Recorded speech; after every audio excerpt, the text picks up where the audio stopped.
9 ao 15. Juízes 7, do 9 ao 15.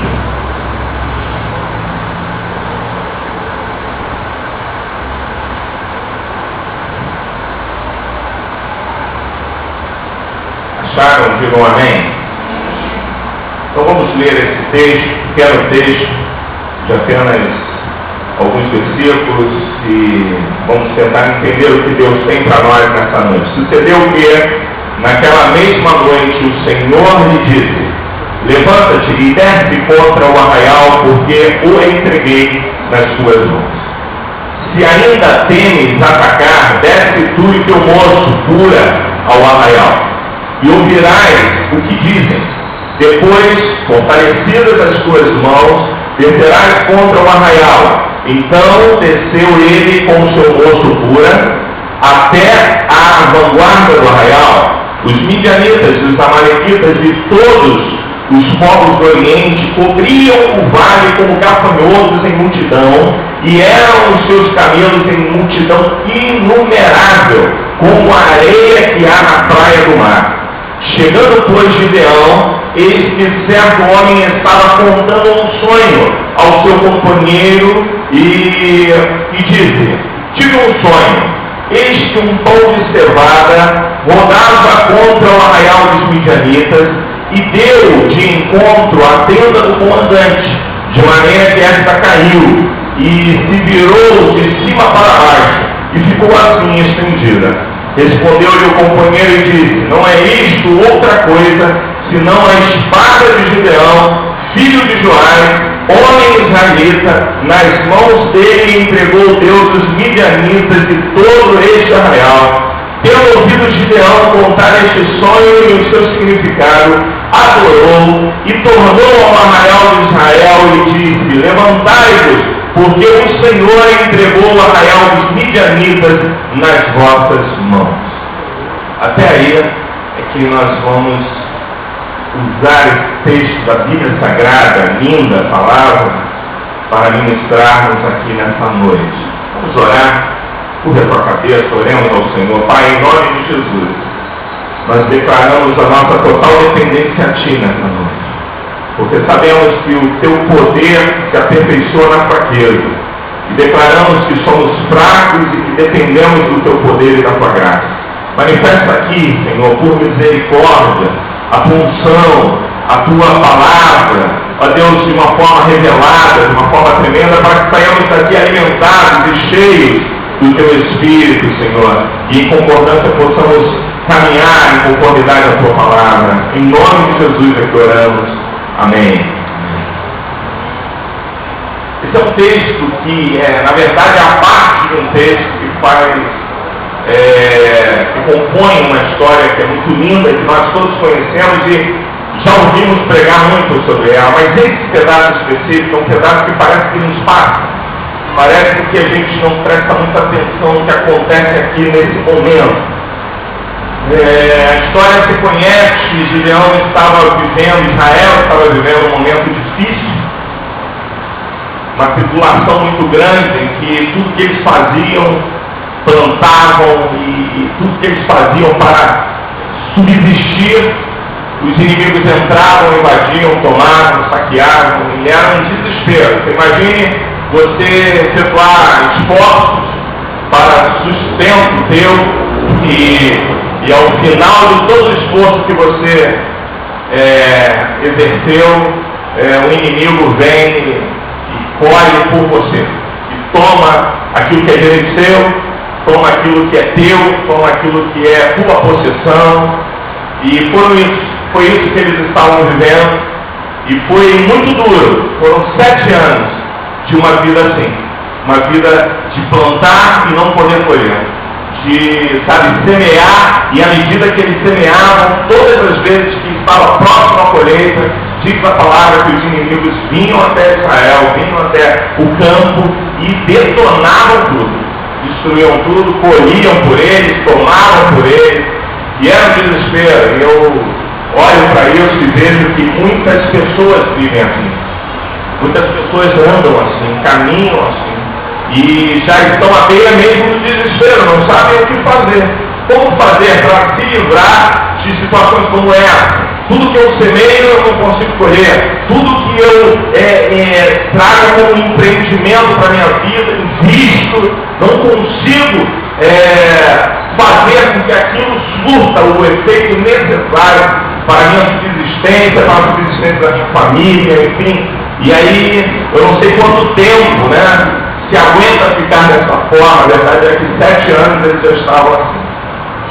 E houve um homem, né? Gideão era um homem que estava vivendo essa situação, não diferente dos demais, estava passando pelo mesmo problema, talvez tenha tido um insight diferenciado dos outros, porque num determinado momento a Bíblia diz que ele se esconde com uma parte daquilo que havia sido plantado para tratar daquele trigo, de maneira que ele conseguisse, de uma forma escondida, fazer uma produção de trigo que fosse suficiente para se alimentar. Enfim, uma coisa esquisita, porque ele não estava vivendo aquilo que era para viver. Concorda comigo? Ele não estava vivendo aquilo que era natural para viver. O que era natural era plantar, pegar o trigo, colher, colocar em celeiros, enfim, providenciar alimento para o povo. Esse era o natural, mas ele estava escondido. E eu imagino que este momento de Gideão foi um momento que muitos de nós já passamos, que é o momento da reclamação e da murmuração com Deus. E às vezes a gente está trancado, escondido e reclamando. E é nesse momento tão doído da vida de Gideão que ele é chamado para ser um homem usado por Deus. Eu não sei se você está pronto, mas eu tenho certeza que entraram vidas aqui com o coração despedaçado, dizendo: Senhor, não aguento mais. E aí Deus está te dizendo nessa noite: olha, eu quero contar contigo para trazer livramento. E aí você fala: mas eu estou vivendo um momento na minha própria vida tão terrível, né? Às vezes as pessoas olham para o pastor e falam: pastor, não tem problema, o pastor está sempre feliz, está sempre rindo. Mas eu costumo viver em Deus determinadas situações muito semelhantes à de Gideão, quando a gente, entristecido com as situações que nos acontecem, não é verdade? Muitas vezes acontecem conosco situações que nos perturbam, que nos entristecem, que dá vontade de chutar o pau, que dá vontade de ir embora, que dá vontade de não vir mais à igreja, que dá vontade de não orar mais, que dá vontade de não ler mais a palavra. Nós vivemos momentos como esse, momentos de angústia, momentos de desespero. E são nesses momentos que nós, eventualmente, estamos reclamando com Deus.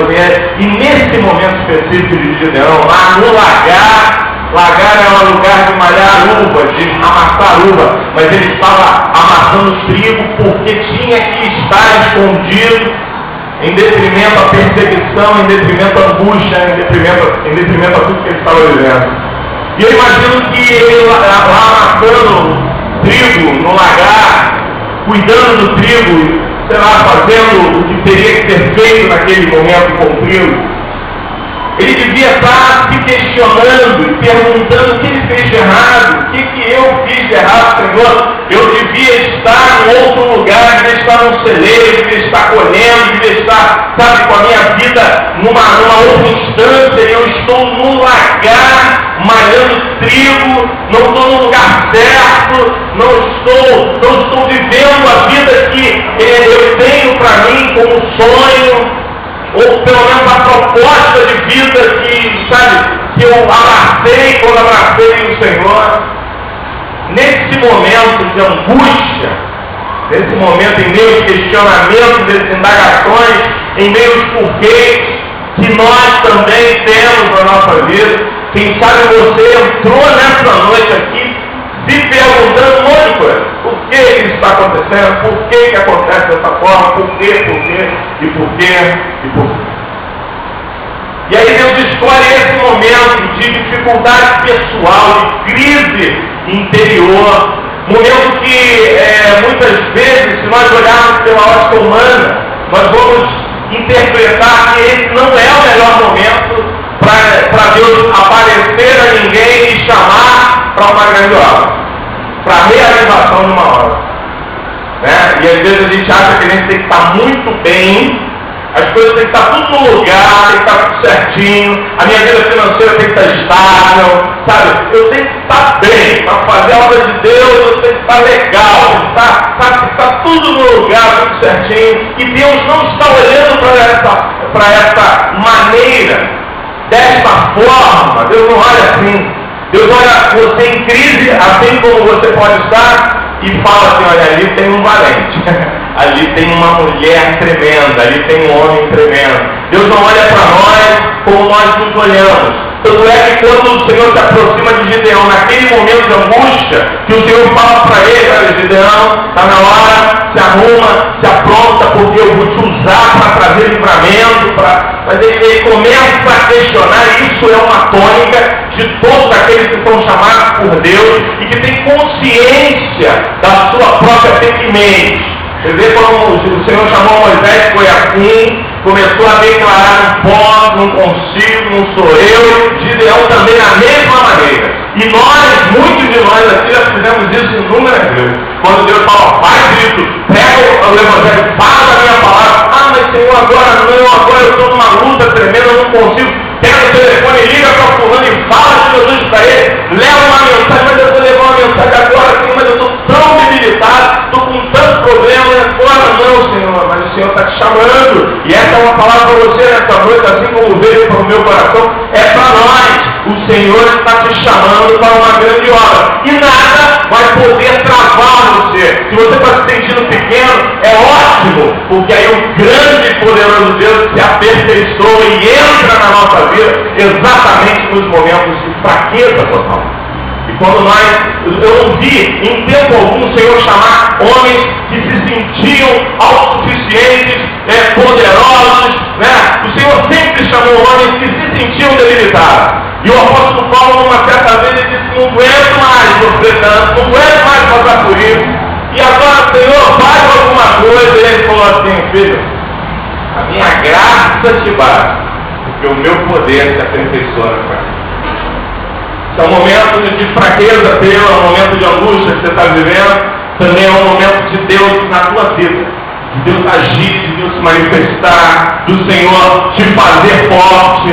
E tem um outro texto bíblico que diz: diga o fraco, eu sou forte. Por isso, nesta noite, você que está se sentindo tão fraco, tão debilitado, tão angustiado, tão envolvido em situações e problemas que tem enfraquecido verdadeiramente teu ser, chegou a hora de você dar uma oportunidade a Deus, ouvir o Senhor, porque Ele está contando com você, está contando contigo, e Ele quer fazer através da tua vida uma grande e poderosa obra. Aleluia! Quem é que Deus quer usar? Gideão, em meio a essa angústia toda, reclamando, perguntando por quê, aparece o Senhor e diz: Gideão, está na hora, vamos lá. E ele diz: mas Senhor, eu sou de uma família pobre, não tenho expressão nenhuma, eu não tenho pedigree. Gideão estava dizendo: eu não tenho pedigree, eu não sou filho de pastor, eu não, né, aquela coisa toda. E o Senhor não está preocupado com isso. Quem sabe você está pensando que o teu histórico familiar pode ser alguma coisa para Deus, né? Isso não é verdade, porque Deus está olhando para você, é para esse tempo. Se o apóstolo Paulo estivesse pensando no seu histórico familiar, no seu histórico de vida, certamente ele não seria o apóstolo Paulo. E uma das palavras que Deus tem feito arder no meu coração é que nós somos a igreja do Senhor nesse dia. E Deus está contando conosco. Não é mais com o apóstolo Paulo, não é mais com Pedro, que é o novo sobre as águas, não é mais com Lucas, com Mateus, é com o João que está aqui, é com a Cláudia, com a Marcela, com o Luiz, é com o pastor Ricardo. É contigo, querido, que o Senhor está contando. E Ele quer que você se levante das suas reclamações todas, em meio a ela, para fazer a grande obra do Senhor e para fazer a diferença.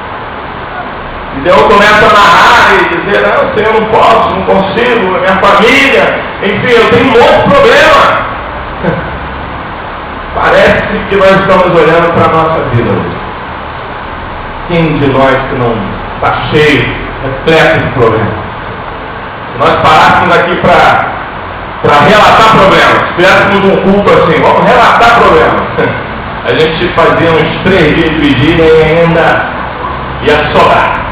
Porque problema a gente tem um monte. Mas eu quero dizer também que em meio aos problemas nós temos um Deus. Diga, eu tenho um Deus poderoso nas batalhas. O Senhor está contigo. Em meio aos problemas. E o Senhor está olhando para a tua vida em meio aos problemas. Problemas continuam aí. Crise, como foi dito aqui, agora há pouco, crise internacional, crise atingindo tudo e todos. Ele também estava em crise aqui, momento de crise, 7 anos de crise. Não conseguia levantar a cabeça. Mas em meio à crise, o Senhor está chamando homens e mulheres para uma grande obra. E essa palavra, ela vai tomando uma direção tão linda, tão tremenda, que assim, o exército de Israel tinha muitos homens, guerreiros, fortes, poderosos, 32 mil homens, para ser mais exato nesse momento, Gideão podia contar. E quando Deus chama Gideão, a primeira coisa que vem à mente de Gideão é isso: eu tenho 32 mil homens de guerra. Tem os midianitas, tem os amalequitas, tem o pessoal, os inimigos, eles são de número muito maior até do que os 32. Porque segundo a Bíblia diz, a Bíblia não descreve a quantidade de pessoas que eram da parte do inimigo. Mas tinham muitos. A Bíblia fala que eles eram como a areia do mar. Era uma multidão, eram vários exércitos juntos que estavam em guerra com Israel. Gideão deve ter pensado assim, 32 mil homens é pouco. Mas a gente consegue fazer um estrago. Com 32 mil homens, eu consigo ir para essa guerra. Pode ser até que a gente perca, mas eu vou fazer um estrago lá. Não vou perder, né? Não vou sair dessa briga sem dar um cascudo em alguém. Então, mais ou menos essa relação. Vou entrar nessa briga e vou fazer um estrago lá. Aí, ele começa a fazer uma análise, que é uma análise muito humana. Nós costumamos a fazer. Quando temos algum desafio grande pela frente, nós começamos a mensurar as nossas possibilidades. Não é verdade? Nós começamos a mensurar qual é a nossa chance de dar certo aquilo que estamos planejando, aquilo que estamos querendo fazer. E Gideão fez isso. É do homem. E aí Deus começa a trabalhar na nossa vida para gerar fé. E sem fé é impossível agradar a Deus. E é possível que você esteja vivendo um momento em que Deus está trabalhando na tua vida para gerar fé. Para arrancar de você as possibilidades de segurança pessoal que você tenha e que você está vivendo esse momento aí de, sabe, eu tenho isso, com isso, mais isso, eu construo isso, eu faço isso, eu consigo isso, com esse dinheiro eu consigo ir até lá, enfim. E aí você começa a trazer a perspectiva humana para a situação que você está vivendo, e começa a deslumbrar uma possibilidade de pelo menos fazer uma frente ao inimigo. E aí Deus começa um trabalho para gerar fé no coração de Gideão, que é uma coisa muito complicada. E para nós, quando Deus faz isso conosco, também é complicado. Quem sabe você está vivendo isso também. Quem sabe você está vivendo esse momento em que Deus está querendo gerar fé no teu coração, ao ponto de você chegar e dizer assim: olha, tá bom, Senhor, eu me rendo. Não vai ser do meu jeito. Gideão começa fazendo algumas coisas. Olha, pensa bem. Se sou eu mesmo que vou, Senhor, se é comigo mesmo, essa palavra é para mim mesmo, então vou fazer alguns testes. Vou fazer algumas coisas. Vamos ver como esse Deus comprova que sou eu mesmo. Sei lá, a ficha da minha cabeça, quem sabe. E aí Gideão faz alguns testes, faz algumas análises, faz algumas provas com Deus. E ele coloca o novelo de lã e diz: Senhor, se chover só o novelo, e não chover, não vai dar em volta. Enfim, ele inverte essa prova e Deus vai confirmando. É isso mesmo. E Deus, nessa noite, está confirmando a você que é você mesmo. É contigo mesmo que ele está falando. É a Adriana agora. É para você. Não é para o vizinho. Às vezes ele está: não, mas quem sabe, né? Pô, essa palavra veio, mas não é para mim. É para nós. É para mim e para você. E aí Deus prova, é para você mesmo, Gideão. E aí ele fica mais animadinho, né? Mais animadinho. E aí Deus me fez meditar na seguinte situação. Podemos fazer prova de Deus, mas saiba que o método para alcançar a vitória vai ser o Deus.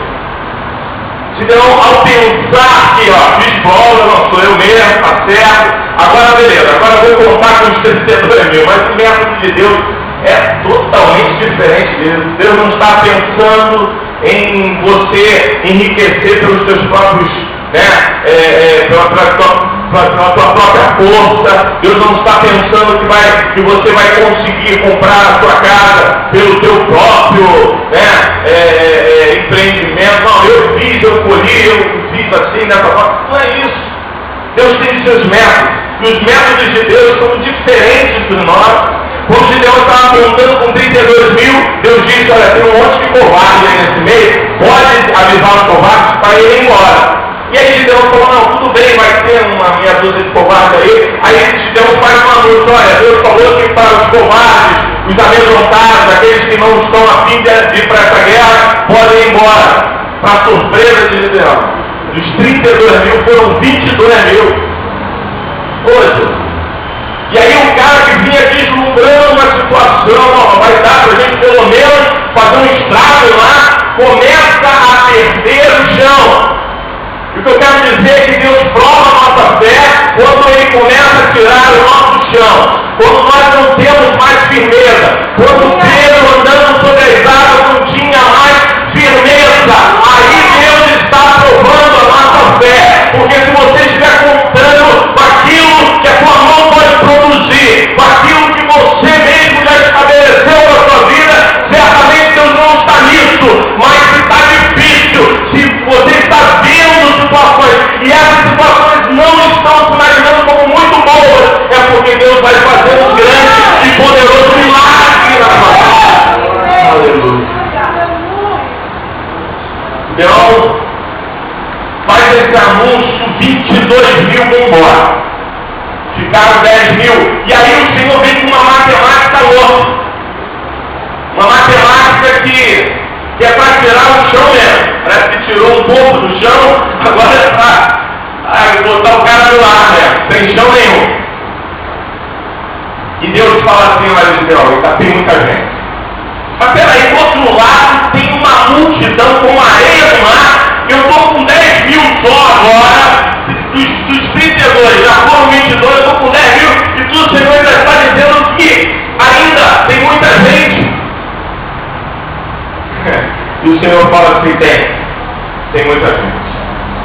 Porque se você for com esses 10 mil, o que vai acontecer é que, ao ganhar essa batalha, vocês vão achar que foi o braço de vocês. E o que eu quero fazer na sua vida não vai depender do teu braço forte, mas sim do meu braço forte, diz o Senhor. E essa é uma palavra para nós nessa noite. O que Deus quer fazer na sua vida é milagre, e milagre mesmo. Milagre de verdade. É milagre para que não haja contestação. É milagre para que você entenda que só o Senhor é Deus. Porque se for pelas tuas forças, pelas tuas possibilidades, você não vai dar ao Senhor a glória devida ao seu nome. E o Senhor começa a trabalhar isso na vida de Gideão. E fala: Gideão, faz o seguinte: pega essa galera aí toda, agora manda beber água no rio. A forma como eles forem beber água no rio vai aprová-los ou reprová-los. E aí Gideão faz a convocação, deve ter ficado em pé perto do rio, olhando, e aí uns se jogaram no rio, começaram a beber água de uma forma louca, sem ter cuidado nenhum com o que estava no lado. E alguns chegavam com água na boca, mas olhando tudo, vigiando, e aí esses alguns foram 300. E aí o Senhor falou assim: só com eles que você vai lá para a guerra. Assim, não brinca assim. Quando você me chamou, você confirmou. Eu falo o que você fez. Mas, Senhor, eram 32, caiu para 10 mil. Agora 300. Não. Aí não dá. Calcula comigo, não dá. O que o Senhor está dizendo para nós esta noite? É que com pouco nós vamos arrebentar. Nós vamos triunfar. É por pouco mesmo. Eu não tenho, é assim mesmo, é desse jeito. E aí Deus faz uma coisa que eu acho linda, que eu acho que é o ápice desse texto que nós lemos. Deus fala para Gideão, deixa eu te explicar uma coisa, você está com medo ainda, tá? Não dá ainda para encarar, você ainda está temeroso, está receoso, eu sei, conheço o teu coração. Deus está falando para nós também, né? Diante das situações a gente pensa em voltar. E não dá, Senhor, 300 não dá. E aí o Senhor nos leva a algo que é o ápice dessa pregação, nessa palavra. O Senhor diz a Gideão, se disfarça, bota uma roupa diferente, pega o teu servo Pura. O nome do cara era Pura, o nome do servo de Gideão. Fala assim, pega o teu servo Pura, vai até o arraial dos midianitas, desce lá, disfarçado, para ninguém te reconhecer. E vai lá ouvir o que eles estão falando. Uma loucura isso. Vai lá no terreno inimigo, para ouvir o que eles estão falando. Porque se eu te der um sonho, sabe, o que me parece estar no coração de Deus é exatamente isso. Se eu der um sonho para Gideão, Deus vai perguntar 300 vezes. Ele fez prova 2 vezes, e Deus confirmou e ele ainda estava vacilando. Eu dar um sonho para ele, aí que ele não vai acreditar mesmo. Então eu vou fazer ele ouvir o que o inimigo está dizendo a respeito dele. Aí Deus não dá um sonho para ninguém do povo de Israel, não dá um sonho para os profetas, não dá um sonho para os guerreiros, não dá um sonho para os 300, não dá um sonho para a Pura, nem para Jeremias. Diz para Gideão, diz para Gideão, vai lá. Vai lá ouvir. Gideão faz o que o Senhor disse para fazer. E aí Gideão vai com Pura, para o meio do arraial dos midianitas, dos amalequitas, do inimigo. E quando ele chega lá, a Bíblia diz que tinham 2 dos inimigos conversando. E aí um deles falou, cara, eu tive um sonho esquisito essa noite. Que coisa estranha. Sabe, eu vi um pão que vinha rodando no nosso arraial e ele bateu, ele chocou contra a cabana do nosso comandante e derrubou a cabana do comandante. O pessoal conta que Gideão estava perto, com Pura, ouvindo. E era uma providência de Deus isso. Não era algo normal, mas era uma providência de Deus. Eu olho para isso e vejo que o Senhor faz com que o inimigo confesse a sua derrota. E que nós ouçamos o inimigo confessando a sua derrota. E Deus falou para mim, quando eu estava estudando essa palavra, querido, que é isso que vai acontecer com a tua vida. Você vai ver o inimigo declarando a tua vitória e a derrota dele pelo poder do nome de Jesus. E aí o inimigo já estava lá conversando, os 12 falando, e aí alguém falou, você sabe o que é isso? Esse pão representa Gideão, a espada de Gideão, que virá contra nós e vai nos destruir. Aleluia. O inimigo vai ter que declarar isso a seu respeito. Vai ter que declarar isso a seu respeito. Você é mais que vencedor. Independente da quantidade de guerreiros que estão contigo nessa guerra, independente da quantidade de dinheiro que está no banco contigo, independente de qualquer coisa que você esteja vivendo em adversidade à realidade de Deus na sua vida, verdadeiramente o inimigo vai ter que confessar que ele está derrotado. Está derrotado na nossa vida. Quantos podem declarar isso? Está derrotado. Está derrotado. Aleluia. E aí quando eu estava estudando, para fechar essa palavra, tem um ponto aqui que Deus me fez enxergar. E diz assim, da tua assolação e vergonha, Deus suscitará vitória e honra. Por que isso? Lembram que Gideão estava malhando? Trigo serve para fazer o quê? Pão. Qual foi o sonho que eles tiveram? Que tinha um pão que estava indo contra a cabana do comandante. E aí o Espírito falou no meu coração, olha que coisa tremenda. Teve um tempo de vergonha no trigo, e que eles não podiam colher, e que eles não conseguiam e mulher sofreram por causa daquilo, e Deus o honrou com uma coisa que estava sendo tipificada como algo que foi extraído da vergonha e transformado em honra. Ah, querida, você está passando por uma situação muito difícil, sabe que Deus vai te honrar nessa situação. E vai honrar a sua vida, vai honrar você. E essa situação vai se transformar. E o inimigo vai ter que dizer, vai ter que confessar: eu não posso mais com ele, eu não posso mais com ela, porque o Senhor já deu ordem a respeito. E essa é uma noite que está saindo ordem de Deus a seu respeito, a meu respeito, para que vivamos a honra de Deus na nossa vida.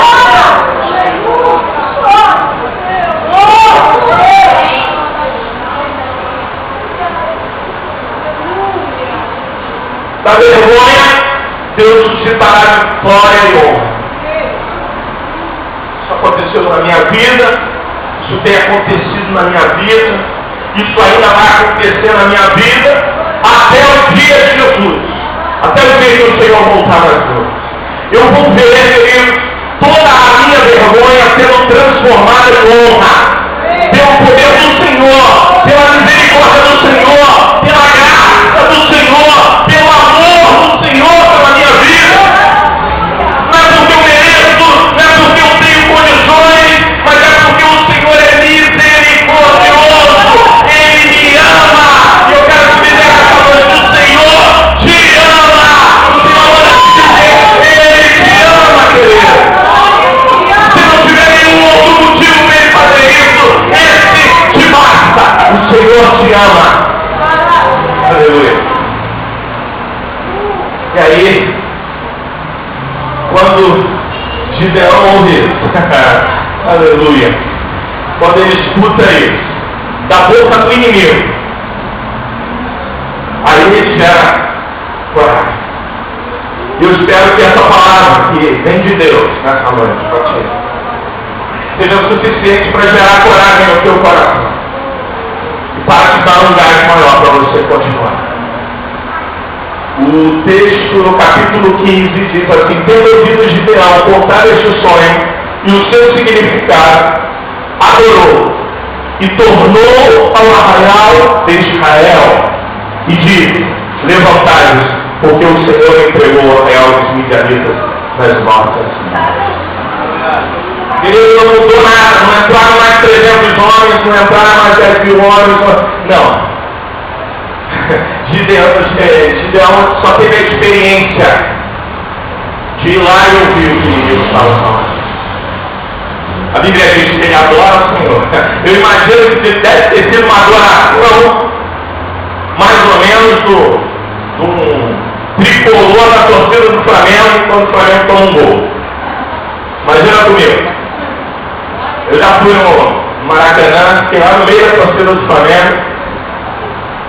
Na hora que o adversário do Flamengo estava atacando, eu fui levantando para gritar gol. O cara me segurou do lado, o amigo que estava comigo, como não faz isso aqui no meio, não faz isso não, para apanhar.